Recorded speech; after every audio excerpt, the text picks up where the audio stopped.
পৃষ্ঠা 90, question number 18। শিক্ষায় ব্যক্তিত্বের গুরুত্ব লেখো। শিক্ষায় ব্যক্তিত্বের গুরুত্ব। শিক্ষায় ব্যক্তিত্বের গুরুত্ব অপরিসীম, কারণ এটি শিক্ষার্থীদের সঠিক মানসিক, সামাজিক এবং নৈতিক বিকাশে গুরুত্বপূর্ণ ভূমিকা পালন করে। ব্যক্তিত্বের মাধ্যমেই শিক্ষার্থীদের শেখার প্রক্রিয়া, আচরণ এবং জীবনের প্রতি দৃষ্টিভঙ্গি প্রভাবিত হয়। শিক্ষাক্ষেত্রে ব্যক্তিত্বের গুরুত্বগুলি হল: 1. নেতৃত্ব গঠনে সহায়ক। একজন নেতার মধ্যে নেতৃত্ব দানের ক্ষমতা, আত্মবিশ্বাস, জনসংযোগ দক্ষতা ও মানসিক দৃঢ়তা থাকা আবশ্যক। এই সব গুণ ব্যক্তিত্বেরই অঙ্গ। 2.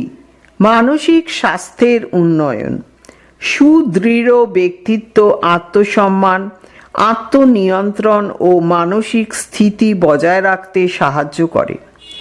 এটি উদ্বেগ, হতাশা, হীনমন্যতা ইত্যাদি থেকে মুক্ত থাকতে সাহায্য করে। 3.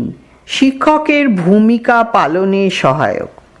একজন শিক্ষকের ব্যক্তিত্ব তাঁর শিক্ষাদান, ছাত্রদের সঙ্গে সম্পর্ক এবং ক্লাসরুম পরিবেশের উপর বিশেষ প্রভাব ফেলে। শিক্ষার্থীরা সহজে এমন শিক্ষককে অনুসরণ করে যার ব্যক্তিত্ব আকর্ষণীয়। 4. সমাজে ইতিবাচক পরিবর্তন সাধন। ব্যক্তিত্ব সম্পন্ন মানুষ সমাজে ন্যায়, মানবতা, সাম্য এবং সহযোগিতার বার্তা ছড়িয়ে দেয়। এইভাবে সমাজ গঠনে তাদের অবদান অনস্বীকার্য হয়ে ওঠে। মন্তব্য: ব্যক্তিত্ব শুধু ব্যক্তিগত নয়, সামগ্রিক জীবন ব্যবস্থার সঙ্গে গভীরভাবে জড়িত। শিক্ষা, পেশা, সমাজ এবং ব্যক্তিগত সম্পর্ক প্রতিটি ক্ষেত্রেই এর গুরুত্ব অপরিসীম। তাই শিক্ষা ও মনোবিজ্ঞানে ব্যক্তিত্ব বিকাশের উপর বিশেষ গুরুত্ব দেওয়া হয়। সুসংহত ব্যক্তিত্ব গঠনের মাধ্যমে একটি উন্নত জাতি ও সমাজ গঠন সম্ভব। Question number 19। ব্যক্তিত্বের উপাদানগুলি উল্লেখ করো। শিক্ষার্থীর ব্যক্তিত্ব গঠনে শিক্ষকের ভূমিকা লেখো। ব্যক্তিত্বের উপাদান। ব্যক্তিত্বের বিভিন্ন উপাদান রয়েছে। এখানে গুরুত্বপূর্ণ কয়েকটি উপাদান উল্লেখ করা হলো। 1. শারীরিক উপাদান।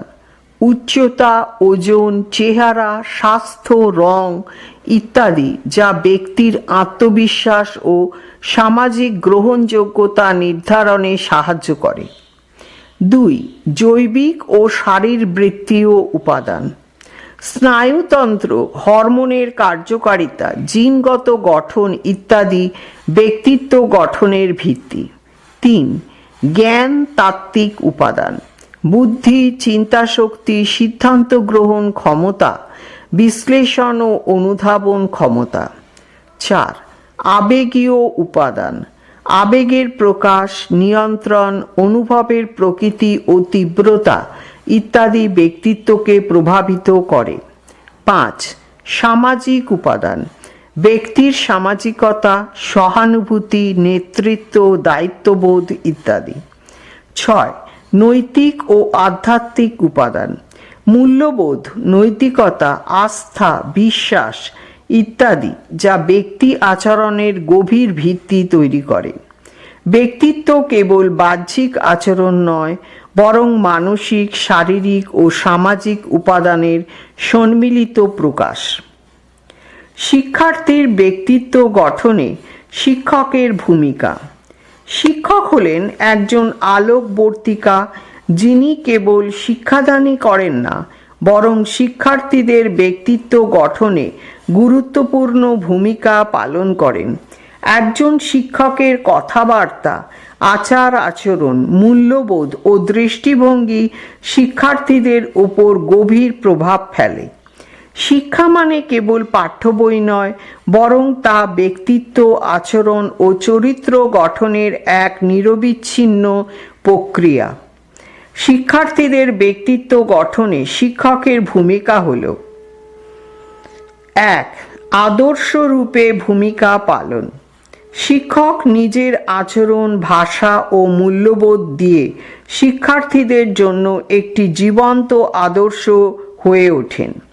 শিক্ষার্থীরা অনুকরণ করে শেখে, তাই শিক্ষকের চারিত্রিক দৃঢ়তা অত্যন্ত গুরুত্বপূর্ণ। 2. নেতৃত্ব গুণ ও আত্মবিশ্বাস গঠনে সহায়তা।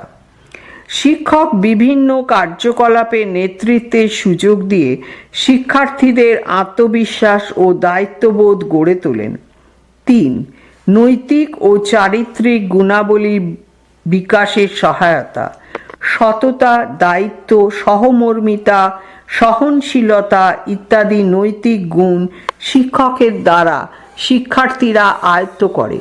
শিক্ষক নীতিগল্প, আচরণ ও সিদ্ধান্ত গ্রহণের মাধ্যমে মূল্যবোধ শেখান।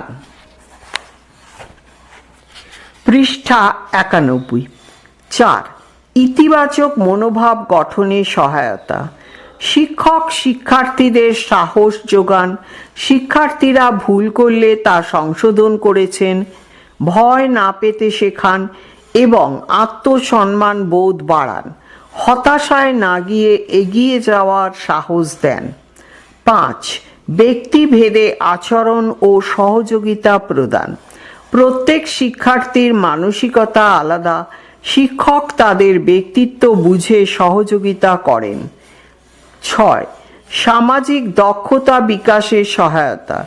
শিক্ষক শ্রেণীকক্ষে দলগত কাজ, বিতর্ক, নাটক, সাংস্কৃতিক অনুষ্ঠান ইত্যাদির মাধ্যমে শিক্ষার্থীদের সামাজিকতা বাড়ান। 7. সৃজনশীলতা ও স্বাধীন চিন্তায় উৎসাহ দান। প্রশ্ন করার স্বাধীনতা, নতুন ধারণা উপস্থাপন, লেখালেখি, অঙ্কন ইত্যাদির মাধ্যমে শিক্ষক শিক্ষার্থীর সৃজনশীলতা গড়ে তোলেন। 8. আবেগ নিয়ন্ত্রণে সহায়তা। শিক্ষক শিক্ষার্থীদের আবেগ নিয়ন্ত্রণ, রাগ সামলানো ও সহনশীলতা শেখান। 9. সমতা ও ন্যায় বিচারের মনোভাব গঠনে সহায়তা। শিক্ষকের সমতাভিত্তিক আচরণ শিক্ষার্থীদের মধ্যে ন্যায় বিচার ও ভ্রাতৃত্ববোধ জাগায়। 10. উৎকর্ষ সাধনে প্রেরণা দান। শিক্ষক শিক্ষার্থীদের অনুপ্রাণিত করেন নিজেদের সীমা ছাড়িয়ে এগিয়ে যেতে এবং আত্মোন্নয়নে মনোনিবেশ করতে। মন্তব্য: একজন আদর্শ শিক্ষকই একজন আদর্শ নাগরিক তৈরির কারিগর। শিক্ষার্থীদের শারীরিক, মানসিক, বৌদ্ধিক ও নৈতিক দিক থেকে পূর্ণাঙ্গ মানুষ হিসেবে গড়ে তুলতে শিক্ষক প্রধান ভূমিকা পালন করেন। তাই বলা যায়, শিক্ষকের হাত ধরেই একজন শিক্ষার্থীর ব্যক্তিত্ব গঠনের ভিত্তি তৈরি হয়। Question number 20। ব্যক্তিত্ব গঠনে জিনগত ও পরিবেশগত উপাদানগুলির ভূমিকা লেখো। ব্যক্তিত্ব গঠনে জিনগত উপাদানের ভূমিকা। ব্যক্তিত্ব গঠনে যে সকল জিনগত উপাদান ভূমিকা পালন করে সেগুলি হল: 1. জন্মগত বৈশিষ্ট্য, বুদ্ধি, মনোভাব, আবেগপ্রবণতা, সহানুভূতি, কৌতূহল ইত্যাদি অনেক বৈশিষ্ট্য জিনের মাধ্যমে উত্তরাধিকার সূত্রে আসে। 2. নিউরোফিজিওলজিক্যাল প্রক্রিয়া, স্নায়ুতন্ত্র, হরমোন, মস্তিষ্কের কার্যকারিতা ইত্যাদি ব্যক্তিত্বের গুরুত্বপূর্ণ জৈব ভিত্তি তৈরি করে। 3. মানসিক প্রবণতা, জেনেটিক গঠন ব্যক্তির আবেগীয় ভারসাম্য ও আচরণগত বৈশিষ্ট্যে প্রভাব ফেলে। 4. উচ্চারণ ও কণ্ঠস্বর, কিছু ক্ষেত্রে ভাষার গঠন, কণ্ঠস্বরে জিনগত প্রভাব দেখা যায়। 5. শারীরিক গঠন ও স্বাস্থ্য, শরীরের গঠন, উচ্চতা, রং, স্বাস্থ্য ইত্যাদির উপর জিন প্রভাব ফেলে যা ব্যক্তিত্বে ভূমিকা রাখে।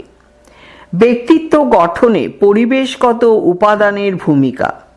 ব্যক্তিত্ব গঠনে যে সকল পরিবেশগত উপাদান ভূমিকা পালন করে সেগুলি সংক্ষিপ্ত বর্ণনা এখানে দেওয়া হলো। 1. পারিবারিক পরিবেশ। শৈশবকালীন পরিবার, বাবা মায়ের আচরণ, ভাই বোনেদের সঙ্গে সম্পর্ক শিশুর ব্যক্তিত্ব গঠনের প্রথম ভিত্তি স্থাপন করে। 2. বিদ্যালয় ও শিক্ষা। শিক্ষকের প্রভাব, পঠন পাঠন, সহপাঠীদের সাথে সম্পর্ক ইত্যাদি শিশুর আত্মবিশ্বাস ও সামাজিক আচরণ গঠনে ভূমিকা রাখে। 3. সাংস্কৃতিক পরিবেশ।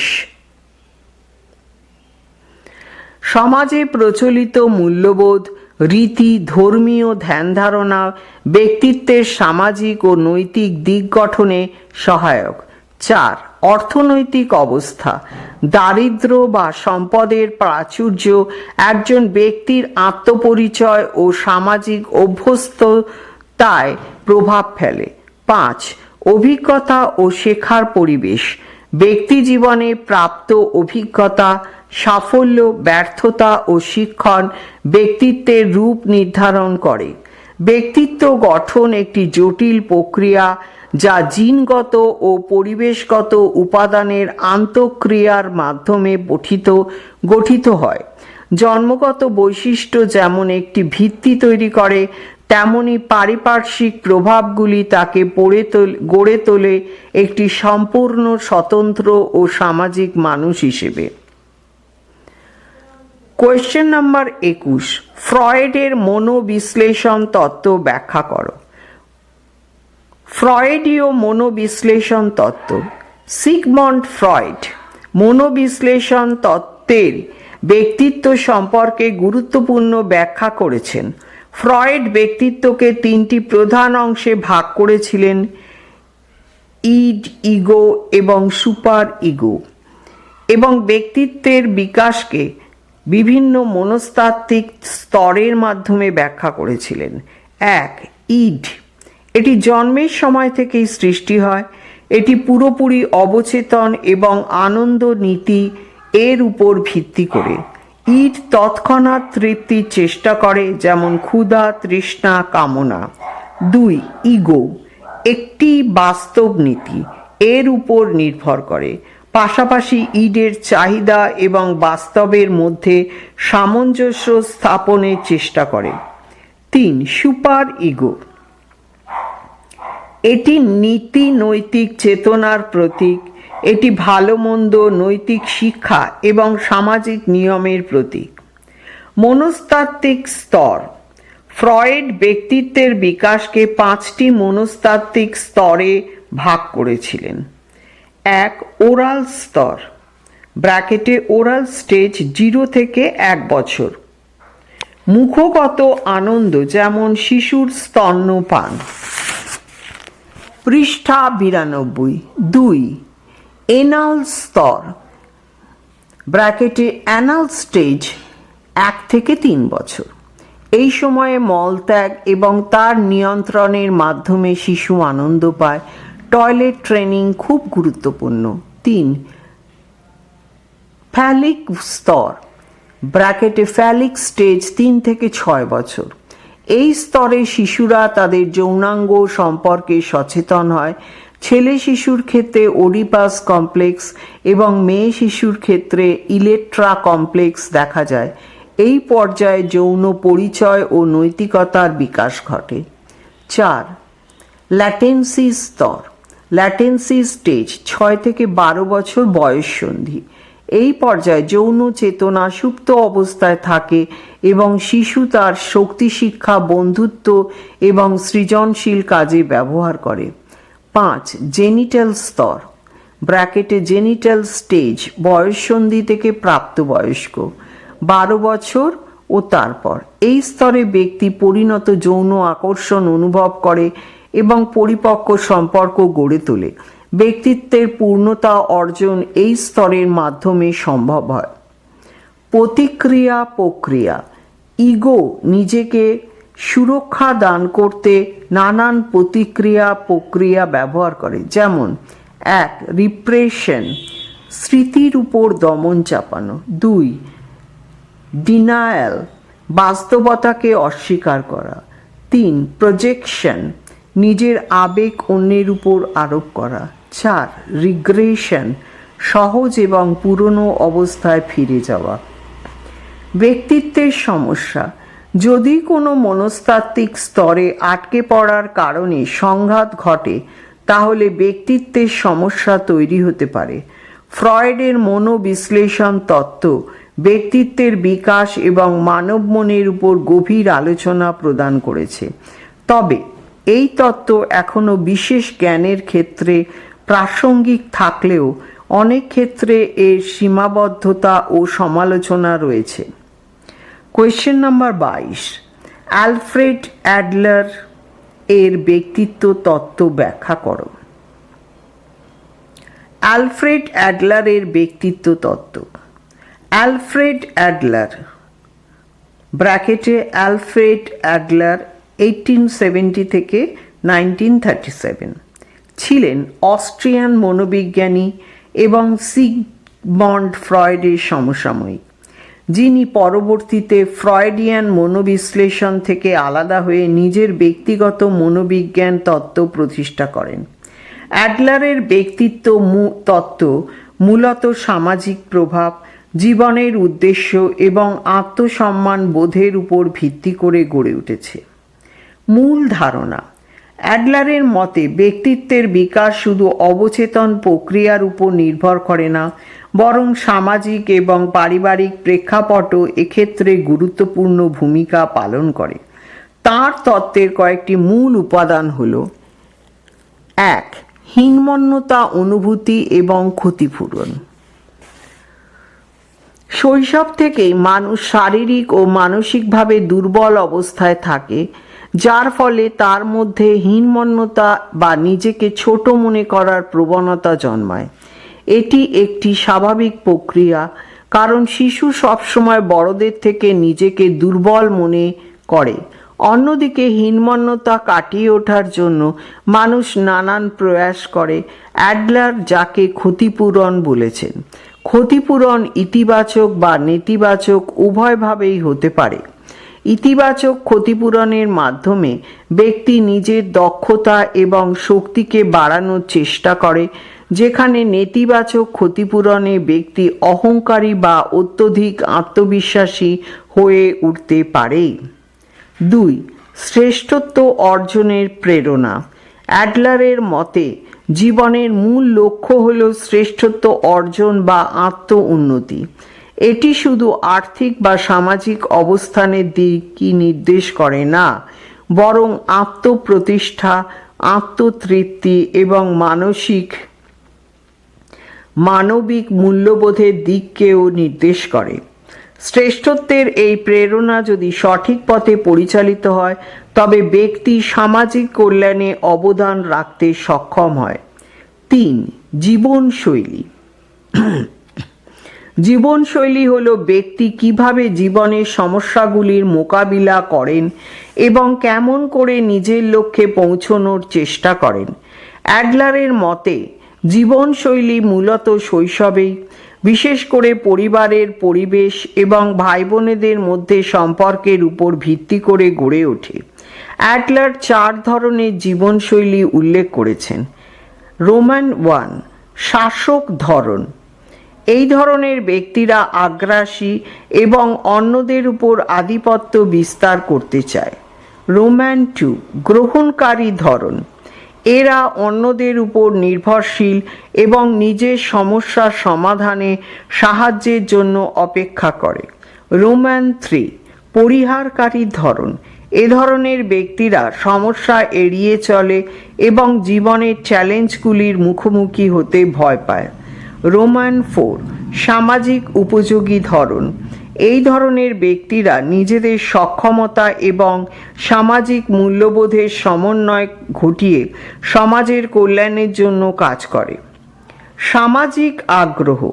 অ্যাডলারের মতে সত্যিকারের মানসিক সুস্থতা তখনই অর্জিত হয় যখন ব্যক্তি সমাজের প্রতি ইতিবাচক অবদান রাখে এবং সামাজিক সম্পর্ক বজায় রাখে। সামাজিক আগ্রহ হলো সেই অনুভূতি যেখানে ব্যক্তি নিজেকে সমাজের অংশ হিসেবে দেখে এবং সামাজিক কল্যাণের কাজ করে। জন্মক্রম এবং ব্যক্তিত্ব। অ্যাডলার বিশ্বাস করতেন যে পরিবারের মধ্যে জন্মক্রম ব্র্যাকেটে বার্থ অর্ডার, যেমন প্রথম সন্তান, মধ্যম সন্তান, কনিষ্ঠ সন্তান বা একমাত্র সন্তান ইত্যাদি ব্যক্তিত্বের বিকাশে গুরুত্বপূর্ণ ভূমিকা পালন করে। পৃষ্ঠা 93। 1. প্রথম সন্তান। এরা সাধারণত দায়িত্বশীল, কর্তৃত্বপরায়ণ এবং ঐতিহ্যবাহী।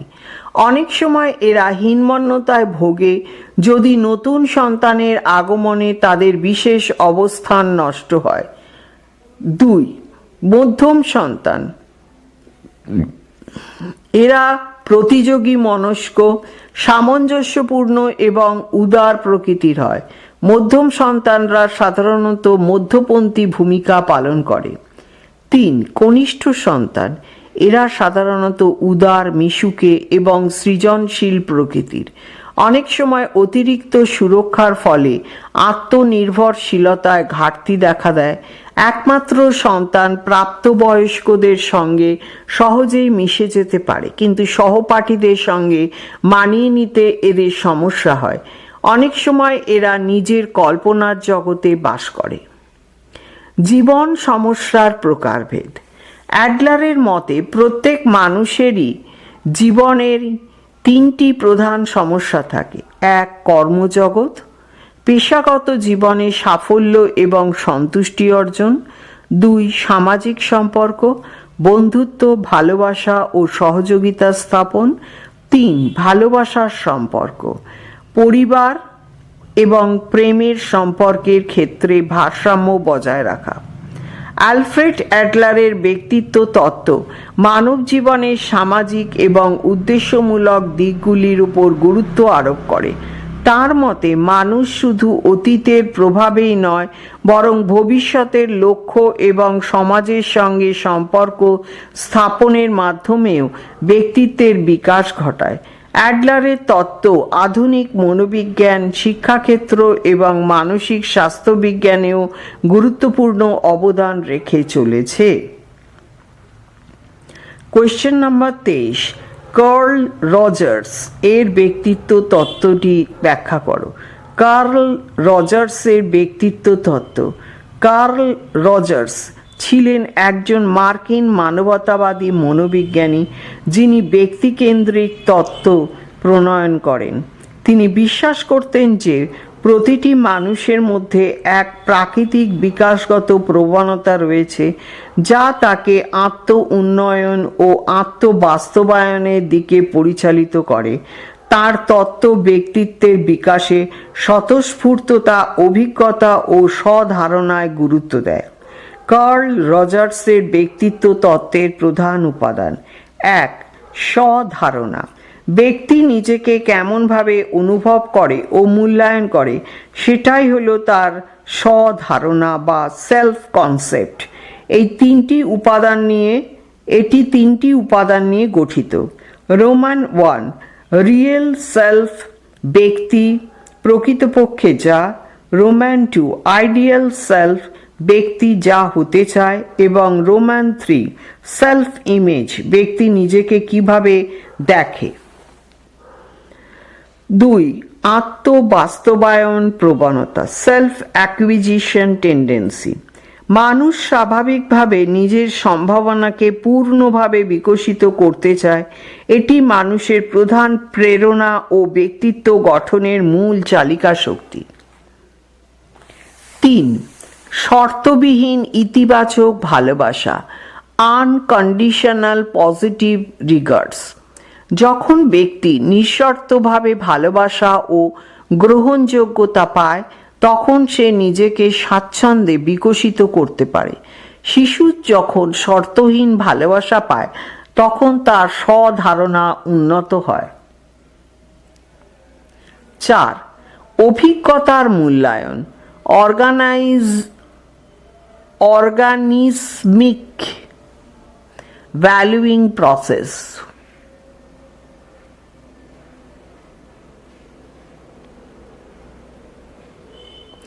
ব্যক্তি তার অভিজ্ঞতা থেকে জ্ঞান সঞ্চয় করে কি ভালো কি মঙ্গলজনক তা নিজেই নির্ধারণ করতে শেখে। এই প্রক্রিয়ার মাধ্যমে মানুষ নিজের সত্তার প্রতি বিশ্বস্ত থাকে। 5. সামঞ্জস্যতা ও অসামঞ্জস্যতা, কংগ্রুয়েন্স অ্যান্ড ইনকংগ্রুয়েন্স।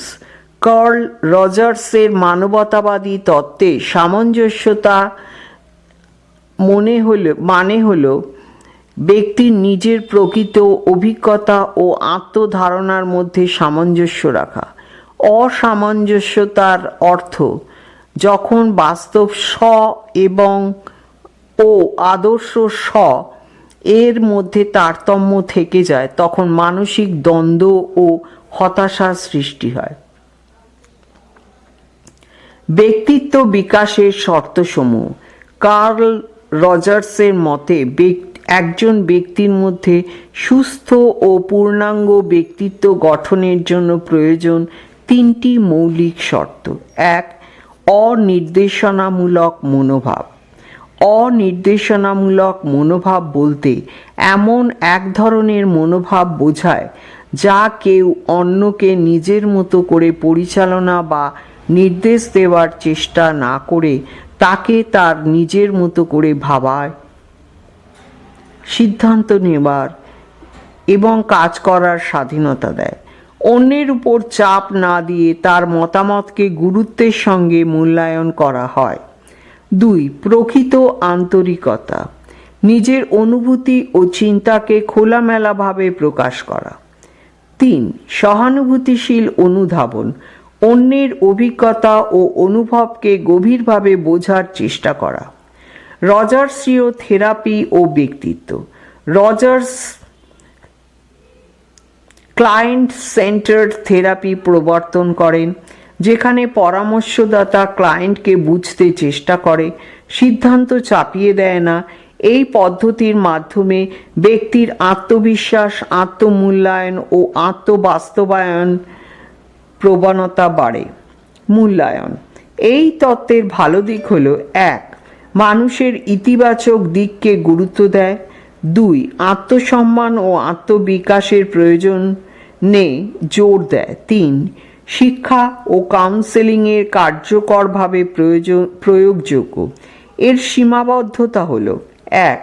অভিজ্ঞতা ভিত্তিক হলেও কিছুটা বিমূর্ত ও পরিমাপযোগ্য নয়। 2. অত্যন্ত আশাবাদী দৃষ্টিভঙ্গি। সব মানুষই আত্ম উন্নয়ন চায় না। কার্ল রজার্সের তত্ত্ব মানবতাবাদী মনোবিজ্ঞানের অন্যতম ভিত্তি। তার মতে একজন মানুষ তখনই সুস্থ ব্যক্তিত্ব সম্পন্ন হতে পারে যখন সে নিজের অভিজ্ঞতাকে গ্রহণ করে, আত্মবিশ্বাস গড়ে তোলে এবং আদর্শ স্ব এবং বাস্তব স্ব এর মধ্যে সামঞ্জস্য বজায় রাখে। তার তত্ত্ব শিক্ষা, চিকিৎসা, কাউন্সেলিং ইত্যাদি ক্ষেত্রে এক নতুন দৃষ্টিভঙ্গি এনে দেয়।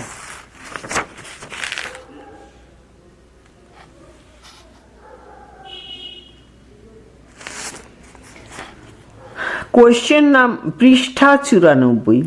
Question number 24। হ্যান্স আইজেনাক এর ব্যক্তিত্ব তত্ত্ব ব্যাখ্যা করো। আইজেনাকের ব্যক্তিত্ব তত্ত্ব। হ্যান্স আইজেনাক ছিলেন একজন বিখ্যাত ব্রিটিশ মনোবিজ্ঞানী যিনি জৈবভিত্তিক বৈজ্ঞানিক পদ্ধতির মাধ্যমে ব্যক্তিত্ব বিশ্লেষণ করেছেন। তিনি বিশ্বাস করতেন ব্যক্তিত্বের গঠন প্রধানত জিনগত ও শারীরবৃত্তীয় উপাদানের উপর নির্ভরশীল। তিনি ব্যক্তিত্বকে মাত্রাভিত্তিক দৃষ্টিতে দেখেছেন এবং পরিমাপযোগ্য করেছেন। আইজেনাকের ব্যক্তিত্ব তত্ত্বের প্রধান বৈশিষ্ট্য। আইজেনাক ব্যক্তি স্বভাবের 3টি প্রধান মাত্রা চিহ্নিত করেছেন। 1. বহির্মুখিতা অন্তর্মুখিতা। বহির্মুখিতা সামাজিক, আত্মবিশ্বাসী, কথা বলা পছন্দ করে, সক্রিয়। অন্তর্মুখিতা, একাকিত্ব পছন্দ করে, সংযত, গভীরভাবে চিন্তাশীল। 2. মানসিক অস্থিরতা স্থিতিশীলতা, উচ্চ মানসিক অস্থিরতা সম্পন্ন, উদ্বিগ্ন, আবেগপ্রবণ, হীনমন্যতায় ভোগে, চাপে ভেঙে পড়ে। স্থিতিশীলতা সম্পন্ন, আবেগ নিয়ন্ত্রিত, ধৈর্যশীল, চাপ সহনশীল। 3. মনোবৈকল্য স্বাভাবিকতা, উচ্চ মনোবৈকল্য সম্পন্ন, কঠোর, নির্দয়, সমাজবিচ্ছিন্ন, উদাসীন। স্বাভাবিকতা, সহানুভূতিশীল, সমাজমুখী, নৈতিক মূল্যবোধ সম্পন্ন। আইজেনাক পার্সোনালিটি মডেল ব্র্যাকেটে P-E-N মডেল। এখানে নিচে একটি টেবিল দেওয়া আছে যেখানে 4টি কলম আছে। প্রথম কলম হচ্ছে মাত্রা, দ্বিতীয় কলম হচ্ছে বৈশিষ্ট্য, তৃতীয় কলম হচ্ছে উচ্চমানে, চতুর্থ কলম হচ্ছে নিম্নমানে। পি হচ্ছে সাইকোটিসিজম, নির্মমতা, আবেগহীনতা, নির্দয়, সমাজ বিচ্ছিন্ন, দয়ালু, সংবেদনশীল।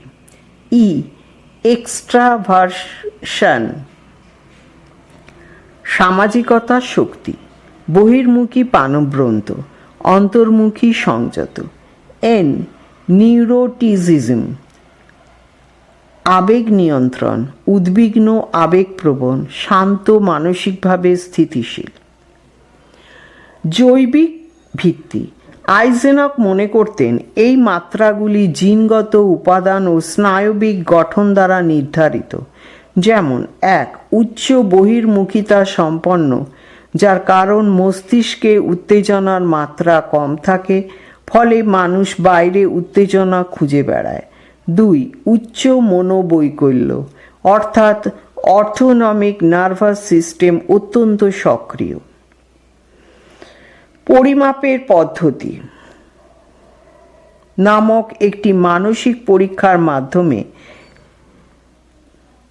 আইজেনাক পার্সোনালিটি কোয়েশ্চেনেয়ার ব্র্যাকেটে EPQ নামক একটি মানসিক পরীক্ষার মাধ্যমে এই 3টি মাত্রা পরিমাপ করা হয়।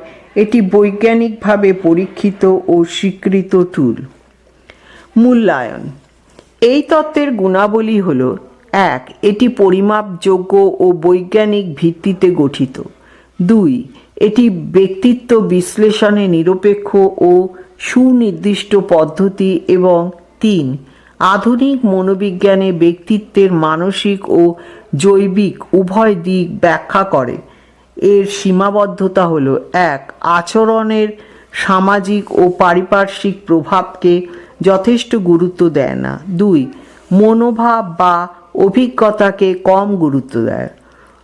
মন্তব্য, আইজেনাকের ব্যক্তিত্ব তত্ত্ব বৈজ্ঞানিক ও পরিমাপযোগ্য উপায়ে ব্যক্তিত্ব ব্যাখ্যা করে। তাঁর ত্রিমাত্রিক মডেল ব্যক্তিত্ব অধ্যয়নের ক্ষেত্রে এক যুগান্তকারী পদক্ষেপ। এটি ব্যক্তি নির্বাচনে, কাউন্সেলিংয়ের ও ক্লিনিক্যাল সাইকোলজিতে ব্যাপকভাবে প্রয়োগযোগ্য। যদিও কিছু সীমাবদ্ধতা রয়েছে, তথাপি এটি আধুনিক মনোবিজ্ঞানে ব্যক্তিত্বের অন্যতম গুরুত্বপূর্ণ তত্ত্ব।